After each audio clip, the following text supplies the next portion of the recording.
এই গেটটা খোলা, ফুল তুলতে আইসি, আইয়া দিয়ে এই গেটটা ধাক্কা দিলাম, দিয়ে ঢুকলাম। এই দরজাটা একটু ধাক্কা দিয়ে দরজা খোলা। তখন আমি ভাবছি যে নিশ্চয়ই চোর আইসে, ওই আমার বাসুর জিরে ফোন করলাম। তাই আইসি আর কি কি নিয়ে গেছে বলতে আমরা দেখার মতো টিভিটা দেখতেছি না, ঠিক আছে, টিভিটা নাই আর একটা সিলিন্ডার। কিন্তু মালিক আইলে, তারা আইলে পরে বোঝা যাইব আর কি আইসি। প্রদীপ ভট্টাচার্য, প্রদীপ ভট্টাচার্য, এটা দলেশ্বর। ঘটনা, আমার কাকি শাশুড়ি সকালবেলা ফোন করছে। আমার এটা শ্বশুর বাড়ি। আমার শ্বশুরের নাম প্রদীপ ভট্টাচার্য। ওনারা হায়দ্রাবাদ গেছেন চিকিৎসার। তো কাকিমুনি ফোন করছে যে দরজাটা খোলা দেখতেছে, হয়তো চুরি হয়েছে। তো আমরা আয়া দেখলাম, ঘরে ঢুকে দেখলাম।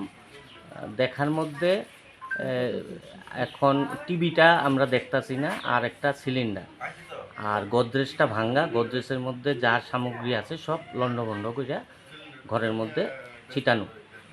তো এখানে কি আছে না না আছে এটা ঠিক কইতে পারতাছি না। তারপর পুলিশকে খবর দিলাম, পুলিশ তারা আইয়া সেটা তারা এখন করে নিতেছে।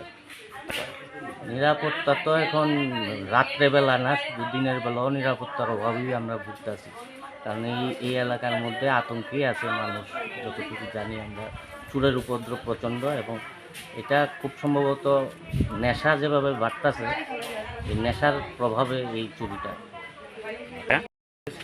সকাল 9:30টার দিকে থানাতে একটা চুরির ঘটনা গেছে। এখানে দলেশ্বর রোড নাম্বার 8/16।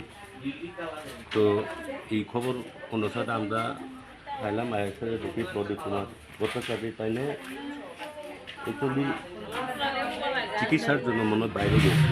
তো খালি আসলে আত্মীয়স্বজনরা এসে আত্মীয়স্বজনরা দেখলো গ্রিল ব্যাঙে ভিতরে ওই সুকেশ দরজা ভেঙে এগুলো জিনিসের সব টস করা, আর একটা টিভি আর একটা গ্যাস সিলিন্ডার।